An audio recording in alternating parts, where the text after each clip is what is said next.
अध्याय 6 हमारे समक्ष चुनौतियाँ। आज पाठशाला में पर्यावरण दिवस मनाया जा रहा है। इस अवसर पर एक विशेष एकांकी प्रस्तुत की जा रही है। बच्चों की इस प्रस्तुति को देखने के लिए उपस्थित जन समूह उत्सुक है। मंच संचालक ने हिमाचल प्रदेश की उपलब्धियों के बारे में विस्तृत जानकारी देते हुए कुछ चुनौतियों पर भी प्रकाश डाला। तभी बच्चों की उत्सुकता को देखते हुए मंच संचालक ने उद्घोषणा की, लीजिए प्रस्तुत है एकांकी हमारे समक्ष चुनौतियाँ। मंच से एक व्यक्ति के रोने बिलखने की आवाज़ आई, मुझे बचाइए, और धीरे धीरे पर्दा उठता है।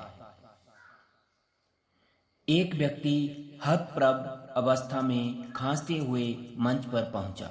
हिमाचल, वो देखो वो आ गया। प्रदूषण। काली वेशभूषा में एक व्यक्ति हाथ में कटोरा उठाए हुए आता है, जिसमें कोयले में डाले गए प्लास्टिक के जलने से बदबूदार धुआं उठ रहा है। हा हा हा, ए देवभूमि, ए हिमाचल, क्यों लगी ना खांसी? आया मजा, मैं प्रदूषण हूँ। देख, तेरा शीतल जल, भूमि, वायु और संस्कृति सबको मैं अपनी जकड़न में ले सकता हूँ। हा हा हा। यह कहकर वह हिमाचल के पीछे दौड़ता है। हिमाचल, दूर हो जा दुष्ट, मेरी जनता तुझसे लड़ेगी, तेरा विनाश कर देगी। प्रदूषण। अरे कोई नहीं बचा सकता तुम्हें। तभी बेरोजगारी का भयावह मुद्रा में प्रवेश। बेरोजगारी। मुझसे परेशान हर नौजवान, मुझसे कांपती दुनिया, बेरोजगारी मेरा नाम।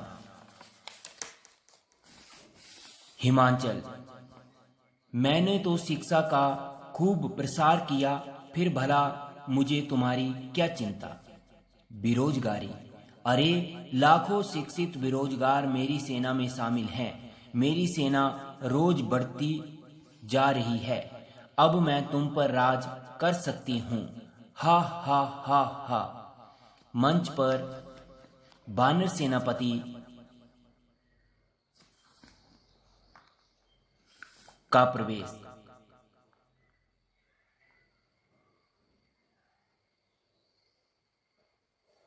बानर सेनापति। उजाड़ दूंगा सारी फसलें, बाग बगीचे और खलिहान।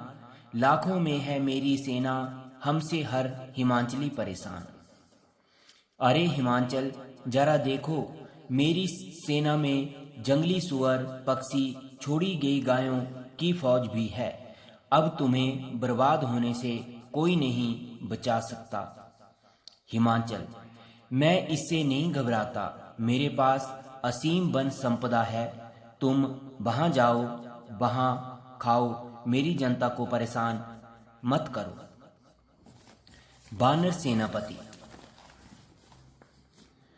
नहीं, मैं तो घरों, खेतों, सड़कों, मंदिरों व बागों में ही मजे लूटूंगा। हा हा हा। तुम क्या कर लोगे? पर्यावरण। अरे अब और नहीं चला जाता, थक गया हूँ इस प्रदूषण और बानर सेना के आतंक से। हिमाचल, ऐसा क्यों कहते हो? पर्यावरण। मेरे हरे भरे जंगल बड़ी तेजी से काटे जा रहे हैं। कहीं पन विद्युत योजनाएं, कहीं सीमेंट उद्योग, कहीं पहाड़ों का सीना चीरती हुई आधुनिक मशीनें। उद्योगों के लिए कच्चे माल की मांग, भवन निर्माण के लिए पेड़ों की बलि, ना जाने कितने पेड़ एक एक करके कट चुके हैं। अब तो यहाँ की जलवायु भी बदलती जा रही है। हिमाचल, तुम्हें पता है कि उच्च न्यायालय ने हरे पेड़ों के कटान पर पूर्ण प्रतिबंध लगाया है। पर्यावरण। क्या कहा? प्रतिबंध है, लेकिन जहाँ जागरूकता का अभाव है वहाँ आज भी अंधेरा ही है। खनन के कारण भूजल का स्तर और नदियों, खड्डों का जल स्तर गिर गया है। यह हालात रही तो प्यासे मरेंगे सारे लोग। प्रदूषण।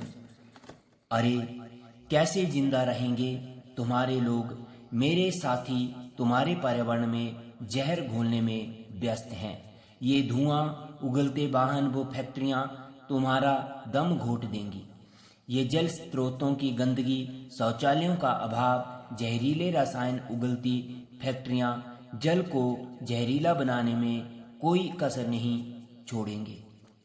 हिमाचल, मेरी जनता जागरूक है, वह मार डालेगी तुम्हें। प्रदूषण। किस किस को मारोगे? जोर जोर से बजते डीजे व लाउडस्पीकर तथा प्रेशर हॉर्न सब मेरी ताकत है, जो तुम्हारे लोगों की नींद हराम कर रहे हैं। रासायनिक खादों, कीटनाशकों व जहरीले उर्वरकों ने तेरी भूमि को जहरीला बना दिया है। जहरीली भूमि से जहर ही उगेगा, बंजर हो जाएगी तेरी ये जमीन। तुम्हारी संस्कृति, तुम्हारे लोकगीत, लोकवाद, लोक नृत्य और लोक कलाएं और परंपरागत पहनावों का भी हास हो रहा है।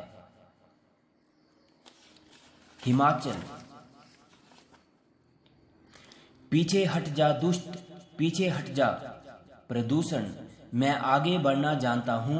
जितनी तीव्रता से तुम्हारी जनसंख्या बढ़ेगी, मैं भी उतनी ही तीव्रता से बढ़ता जाऊंगा।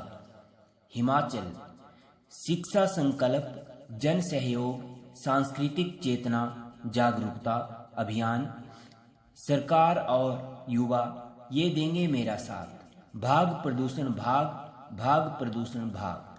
संपूर्ण स्वच्छता अभियान करेगा तुम्हारा नाश, वो देखो आ गई मेरी फौज।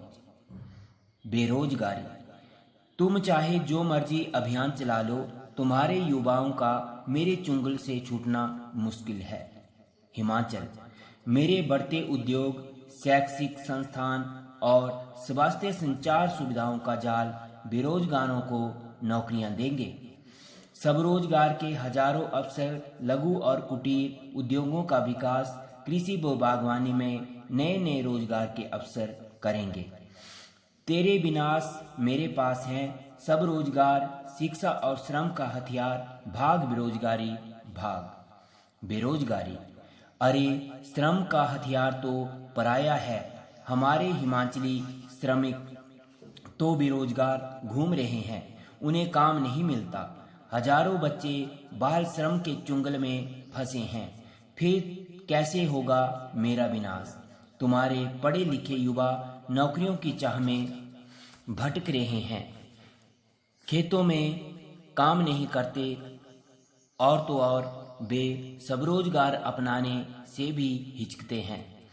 लघु व कुटीर उद्योग अपनाना तो दूर, अपनी जमीन बंजर छोड़ नौकरियों के लिए बंजारा बन गए हैं।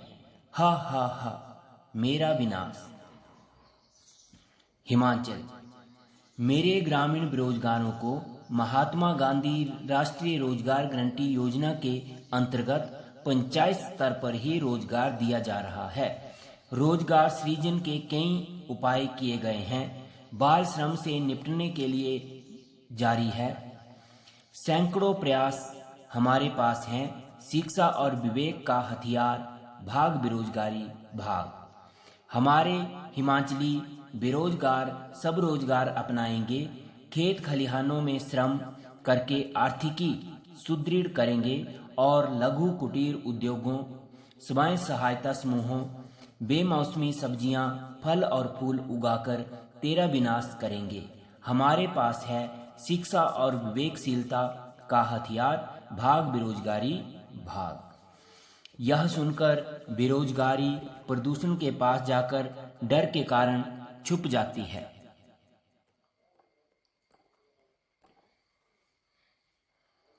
बानर सेनापति, मगर मुझसे तुम नहीं बच सकते। इन सब से बच भी जाओगे, मेरा आतंक कम नहीं होगा। हिमाचल और पर्यावरण एक साथ। फलदार पौधों से जंगल में ही मिलेगा तुमको आहार। ना तुम लांघो अपनी सीमा, ना करेगा कोई तुम पर प्रहार। फिर बनेगी हमारी तुम्हारी मित्रता, नहीं चाहता मानव तुमसे शत्रुता। बानर सेनापति, ठीक है, यदि तुम हमारे लिए आहार का प्रबंध करोगे तो हम भी तुम्हें तंग नहीं करेंगे। अच्छा, मैं चलता हूँ, लेकिन यह वादा जरूरी निभाना। आओ हम मित्रता की शुरुआत करें। वन्य प्राणी खुश तो खुशहाल हिमाचल।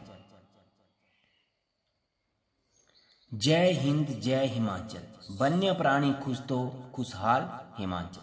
पर्यावरण, मगर एक नई समस्या भी उभर रही है। कृषि हेतु भूमि दिन प्रतिदिन कम होती जा रही है। बढ़ते मकानों व उद्योगों, बंजर छोड़ी जा रही जमीनों के कारण कृषि भूमि कम होती जा रही है। समझ नहीं आता इस समस्या से कैसे निपटूं। हिमाचल, बहुमंजिला और भूकंपरोधी मकान बनाकर निपटेंगे इस समस्या से। हमें बंजर पड़ी जमीन पर पौधारोपण करके आंवला जैसे औषधीय पौधे उगाने होंगे तथा सिंचाई सुविधा का विस्तार करना होगा ताकि बंजर पड़ी जमीन पर भी खेती की जा सके। जल विद्युत परियोजनाओं और बांधों के निर्माण से विस्थापित हुए लोगों को पुनर्वासित करना होगा, तभी होगा मेरा हर व्यक्ति खुशहाल। हिमाचल एवं पर्यावरण एक साथ। अब तुम नहीं बचोगे दुष्टों, तुम्हारा अंतिम समय आ गया है। वो देखो, हमारी रक्षा के लिए आ गए हमारे सिपाही। शिक्षा, संकल्प, जन सहयोग, सांस्कृतिक चेतना, विवेकशीलता, श्रम, स्वरोजगार और जनता। हिमाचल और पर्यावरण, आओ मेरे साथियों, मेरे बच्चों, आओ बेरोजगारी, प्रदूषण सहित सैकड़ों समस्याओं से लड़ें तथा इनके विनाश के लिए एकजुट हो जाएं। जय हिंद, जय देवभूमि हिमाचल। तुम हो समृद्धि और विकास का आंचल। इतने में पर्दा गिर जाता है तथा दर्शक तालियों की गड़गड़ाहट से पंडाल को गुंजायमान कर देते हैं। बच्चों, बहुत अच्छा अध्याय है, हमें इससे सीख लेनी चाहिए बच्चों। और जैसे बताया है शुरू में ही कि प्लास्टिक को जलाने से धुआं उठा, तो बच्चों ये सच्ची बात है। जब भी हम प्लास्टिक जलाते हैं तो बहुत खतरनाक गैसें जो हैं उसमें से निकलती हैं, जो हमारी सेहत के लिए बहुत खतरनाक है। हमें बच्चों जल प्रदूषण, वायु प्रदूषण, ध्वनि प्रदूषण इनको नहीं करना चाहिए, क्योंकि अगर हम सुधरेंगे तभी जग सुधर पाएगा। बच्चों, साथ में ये भी सोचने लायक बात है जो लिखी है 36 पृष्ठ के ऊपर कि कृषि हेतु भूमि दिन प्रतिदिन कम होती जा रही है। बिल्कुल ठीक बात है बच्चों। आजकल आपने भी देखा होगा, कोई भी खेतों में काम करना पसंद नहीं करता है। लोगों ने अपने खेत खलिहान ऐसे ही बंजर छोड़ रखे हैं, क्योंकि अगर उनमें कुछ बोते भी हैं, कुछ लगाते भी हैं, तो बंदर और छोड़ी गई गायें जो है उनकी फौजी उनको सफाचट कर जाती है। ये भी सोचने वाली बात है कि इससे कैसे निपटा जाए बच्चों। लेकिन हाँ, अगर हमारी ज़मीन ज़्यादा है तो बच्चों उसके लिए हम आजकल सोलर सिस्टम के साथ, उसको पता नहीं क्या बोलते हैं, उसके बारे में मुझे पता था लेकिन अभी याद नहीं आ रहा है, तो उसकी जो है वो वायरिंग हो जाती है सभी जगह खेतों में। फिर जैसे गायें बंदर वगैरह नहीं आ पाते हैं क्योंकि उनको करंट लगता है, तो वैसी सुविधा ले सकते हैं आप लोग अगर कोई लेना चाहे तो। और साथ में बच्चों पानी की दिन प्रतिदिन जो है वो हालात बहुत बुरे होते जा रहे हैं। खनन माफिया इतना ज़्यादा फैल गया है जिससे भू जल का स्तर और नदियां खड्डों का जल स्तर गिरता ही जा रहा है। अगर यही हालात रहे तो भूखे मरेंगे सारे लोग। ये बिल्कुल सही कहा है इस पाठ में। तो हमें जल का भी बचाना चाहिए, जल का भी हमें जितना जरूरत हो उतना ही उपयोग करना चाहिए और व्यर्थ जल को नहीं गंवाना चाहिए। बच्चों, बहुत अच्छा अध्याय था, इसको सभी बच्चे एक बार फिर से पुनः पढ़ेंगे। और अब हमारे अध्याय 6 हमारे समक्ष चुनौतियाँ का प्रश्न नंबर 1 का क भाग है। प्रदूषण ने हिमाचल को अपने विकराल रूप से कैसे परिचित करवाया? प्रदूषण काली वेशभूषा धारण किए एक व्यक्ति के रूप में कटोरा लिए आता है, जिसमें कोयले में डाले गए प्लास्टिक से बदबूदार धुआं उठता है, जो सभी को नुकसान पहुंचाता है। इस प्रकार प्रदूषण ने अपने विकराल रूप के दर्शन हिमाचल को करवाए। ख, बेरोजगारी ने हिमाचल को क्या क्या बताया? बेरोजगारी ने हिमाचल से कहा कि लाखों शिक्षित बेरोजगार उसकी सेना में शामिल हैं। उसकी सेना प्रतिदिन बढ़ रही है। अब तो वह हिमाचल पर राज कर सकती है। ग, बानर सेनापति ने अपने शक्तिशाली सेना के बारे में क्या कहा? बानर सेनापति ने अपनी शक्तिशाली सेना के बारे में कहा कि उसकी सेना में जंगली सुअर, पक्षी, छोड़ी गई गायों की फौज है, अतः हिमाचल अब तुम्हें बर्बाद होने से कोई नहीं बचा सकता। घ, हिमाचल संस्कृति पर प्रदूषण का प्रभाव कैसे पड़ा है? हिमाचली संस्कृति पर प्रदूषण के प्रभाव के कारण वहाँ की संस्कृति, वहाँ के लोकगीत, लोकवाद, लोक नृत्य, लोक कलाएं और परंपरागत पहनावों का भी ह्रास हो रहा है। ड़, बानर सेनापति ने हिमाचल और पर्यावरण से क्या वादा किया? बानर सेनापति ने हिमाचल और पर्यावरण से वादा किया कि फलदार पौधों से जंगलों में उसे आहार मिलेगा, ना तुम अपनी सीमा लांघोगे, ना ही तुम पर कोई प्रहार करेगा, तब तुम्हारी हमारी मित्रता बनेगी। मानव तुमसे कोई शत्रुता नहीं चाहता। च, हिमाचल और पर्यावरण ने किस नई उभरती समस्या पर बातचीत की? हिमाचल और पर्यावरण ने जागरूकता के अभाव की ओर संकेत करते हुए कहा कि वहाँ आज भी अंधेरा ही है। खनन के कारण भूजल का स्तर और नदियों खड्डों का जल स्तर गिर गया है। यही हालात रहे तो प्यासे मरेंगे सारे। प्रश्न नंबर 2 है, इस नाटक में वर्णित बेरोजगारी, पर्यावरण, प्रदूषण, वन्य प्राणियों की समस्या जैसी समस्याओं के समाधान क्या हैं? नाटक में प्रदत्त जानकारी के अलावा अपने विचार देते हुए सारगर्भित उत्तर दें। तो बच्चों, इसमें आप अपने विचार भी लिखेंगे और मैं भी बता देता हूँ आपको। कृषि के समुचित विकास से बेकारी के बढ़ते प्रकोप को घटाया जा सकता है। कृषि के समुचित विकास से बेकारी के बढ़ते प्रकोप को घटाया जा सकता है। इसके लिए सबसे पहले भूमि की व्यवस्था को स्थिर बनाना होगा, जिससे किसान भूमि को अपनी स्थायी संपत्ति समझकर उसकी उन्नति पर पूरा ध्यान दे। पर्यावरण प्रदूषण को रोकने के लिए भूमि, जल और वायु तीनों पर उचित ध्यान देते हुए कारखानों को नगरों से दूर ले जाया जाए। यह भी ध्यान रखना होगा कि धुआं वायुमंडल के नीचे स्तर पर न आए। पेड़ हमारी पृथ्वी का श्रृंगार हैं और प्रदूषण का शत्रु, अतः इन्हें बचाना होगा। साथ ही वन्य प्राणियों के संरक्षण के लिए उचित कदम उठाने होंगे। प्रश्न नंबर 3 है, वन्य प्राणियों के आतंक से किसान और कई लोग परेशान हैं। इस विषय पर अपने विचार देते हुए समस्याओं का हल करने के लिए कुछ उपाय लिखें। हाँ, यह सत्य है कि वन्य प्राणियों के आतंक से किसान और कई लोग परेशान हैं। वन्य जीव खेतों में घुसकर किसान की दिन रात की मेहनत को व्यर्थ कर देते हैं। उसे साल भर दाने दाने के लिए तरसने पर मजबूर कर देते हैं।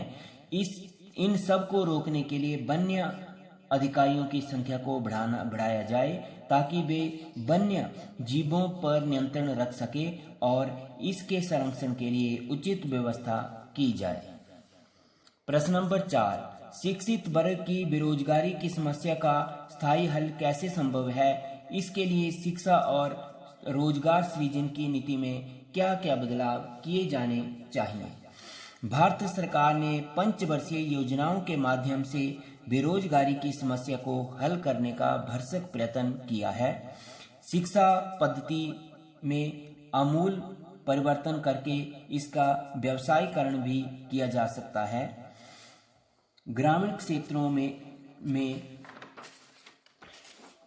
उद्योगों की स्थापना को प्रमुखता देकर बेरोजगारी नामक समस्या का अंत किया जा सकता है। बेरोजगारी राष्ट्र की प्रगति का सबसे बड़ा अवरोध और कलंक है। यही विद्रोह और क्रांति की मूल है। देश की आर्थिक सामाजिक व्यवस्था में सुधार लाकर रोजगार के अवसर स्थापित किए जा सकते हैं। प्रश्न नंबर 5, प्रदूषण हिमाचल प्रदेश की गंभीर उभरती हुई समस्या है। प्रदूषण के विभिन्न प्रकार क्या क्या हैं? इनसे निपटने हेतु हम क्या क्या कर सकते हैं? विस्तार सहित बताएं। बच्चों, पहले तो पता होना चाहिए कि प्रदूषण 4 प्रकार का है: जल प्रदूषण, वायु प्रदूषण, खाद्य प्रदूषण, ध्वनि प्रदूषण। नंबर 1, जल प्रदूषण। जल मानव जीवन के लिए परम आवश्यक पदार्थ है। नगरों के समीप से बहने वाली नदियों की दशा तो अकथनीय है। आज भी सभी नदियों की पवित्रता प्रदूषण की भेंट चढ़ गई है। औद्योगिक प्रगति के साथ साथ हानिकारक कचरा और रसायन बड़ी बेदर्दी से जल स्रोतों में मिल रहे हैं और इनका जल जो है वो दिन प्रतिदिन खराब होता जा रहा है। नंबर 2, वायु प्रदूषण। वायु भी जल जितना आवश्यक पदार्थ है। आज शुद्ध वायु का मिलना भी कठिन हो गया है। वाहनों, कारखानों और सड़ते हुए औद्योगिक कचरे ने वायु में जहर भर रखा है। नंबर 3, खाद्य प्रदूषण। प्रदूषित जल और वायु के बीच पनपने वाली वनस्पति या उसका सेवन करने वाले पशु पक्षी भी आज दूषित हो रहे हैं। ध्वनि प्रदूषण। आज मनुष्य को ध्वनि के प्रदूषण को भी भोगना पड़ रहा है। आकाश में वायुयानों की कान फोड़ ध्वनियाँ, धरती पर वाहनों, यंत्रों और संगीत का मुफ्त दान करने वाले ध्वनि विस्तारकों का शोर आदि सब मिलाकर मनुष्य को बहरा बना देने पर तुले हुए हैं। प्रदूषण ऐसा रोग नहीं है कि जिसका कोई उपचार ना हो। प्रदूषण फैलाने वाले सभी उद्योगों को बस्तियों से सुरक्षित दूरी पर ही स्थापित और स्थानांतरित किया जाना चाहिए। ध्वनि प्रदूषण से भी तभी मुक्ति मिलेगी जब वाहनों का अंधाधुंध प्रयोग रोका जाए। बच्चों, ये इस अध्याय के प्रश्नों के उत्तर थे। सभी बच्चे पुनः इस प्रश्न अध्याय को पढ़ेंगे, प्रश्नों के उत्तर देखेंगे और जब भी मैं पाठ पढ़ना शुरू करता हूँ तो कोई भी बच्चा मोबाइल की स्क्रीन की ओर ना देखे, मेरे पाठ पढ़ने की आवाज़ को सुनते रहें और किताब के ऊपर उंगली रखें।